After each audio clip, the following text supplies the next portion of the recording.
আপনারা যারা ভাবেন যে আমার বাপের অনেক কিছু আছে, আমার মামা খালুর অনেক কিছু আছে, আমার নানা নানির অনেক কিছু আছে, আমার ভাই ভাগারের অনেক কিছু আছে, চাচা চাচির অনেক কিছু আছে, এই সবগুলো মাথার থেকে ছাড়েন।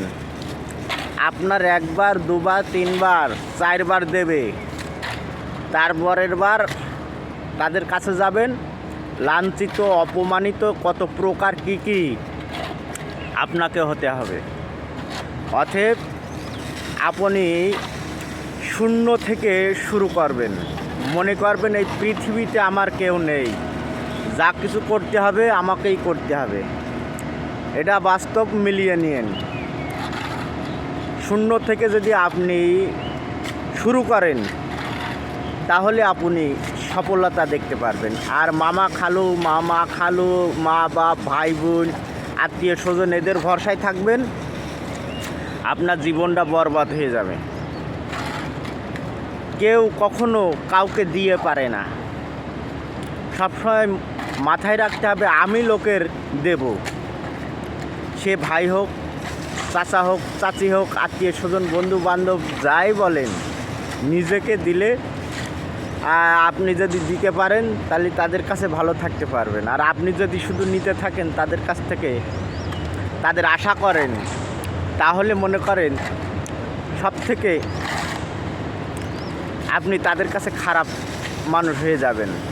তারা দেখলেই আপনাকে দেখলেই সাইড মারবে যে ও আসছে এই দিক থেকে, কি না জানি চেয়ে বসে। ঠিক আছে, এড়িয়ে এড়িয়ে চলার চিন্তা ভাবনা করবে। অতএব মামু খালু মা বাপ ভাই বোন এদের ভরসা না করে আপনি শূন্য থেকে শুরু করেন।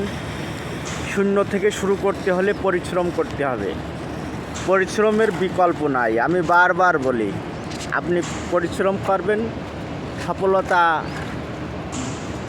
এমনি আসবে।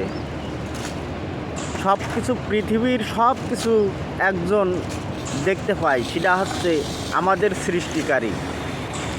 সে সব কিছুই দেখে।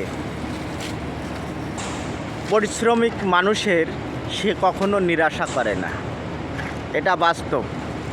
যদি আপনি শূন্য থেকে শুরু করে সফল হতে পারেন তাহলে আপনাকে অনেক গর্ববোধ মনে হবে।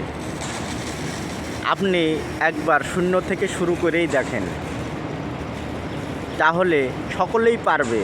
চেষ্টা করলে সকলেই পারবে, পারবে না পৃথিবীর এমন কেউ নাই। আর এই পৃথিবীর যারা সফল বড় বড় ধনী লোক হয়েছে, তারা অনেক পরিশ্রমের মাধ্যমে শূন্য থেকে তারা ধনী হয়েছে। যাই ভালো থাকেন। আমার ভিডিওটা যদি ভালো লাগে লাইক কমেন্ট শেয়ার করবেন, ফলো দিতে যেন ভুলবেন না, অবশ্যই ফলো দিবেন।